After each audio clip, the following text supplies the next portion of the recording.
उदयपुर के शालगढ़ स्थित आमतौली क्षेत्र के डेप्यूटी चीफ संजय अली की पत्नी राशिदा बेगम की रविवार को निधन हो गया। महिला को जब हॉस्पिटल लाया गया तो उसके परिजन पोस्टमार्टम से पहले ही पुलिस से उसका शव घर ले गए। बाद में विभिन्न खबरों के चलते शव को रात में ही पोस्टमार्टम के लिए दोबारा हॉस्पिटल लाया गया। क्षेत्र के जनप्रतिनिधि के परिवार के इस तरह के व्यवहार से क्षेत्र में संदेहास्पद स्थिति पैदा हो चुकी है। मैम घटनाটা আজকে গোমতী ডিস্ট্রিক্ট হসপিটাল থেকে আমরা উদয়পুর ওমেন পিএসে একটা রিপোজিশন হয়েছিল, একটা মহিলা মারা গেছে। হ্যাঁ, আমরা আইছিলাম, আওয়ার পরে আমরা দেখছিলাম যে মহিলাকে তারা মানে ডেড বডিটা তারা নিয়ে গেছিলো গাড়ি।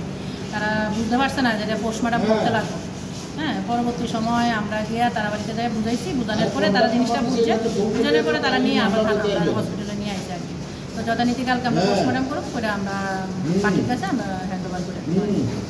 কিসের থেকে ঘটনাটা ঘটছে এটা তো আর এরা ডাক্তারেও করতে পারবো। এটা আমরা কালকে পোস্টমর্টম করলে পোস্টমর্টমের উচ্চনি আমরা তো এমনিতে আমরা বডি ডেট আমরা কাছে রিপোজিশন গেছে। হ্যাঁ, এটা তো আর কিসের থেকে হয়েছে এটা আমরা ডাক্তার স্যার আমরা কোন সময় ঘটনাটা ঘটছে আনুমানিক আমরা কাছে রিপোজিশন গেছে তখন আনুমানিক 4টা থেকে 4:10 মানে সময় আমরা কাছে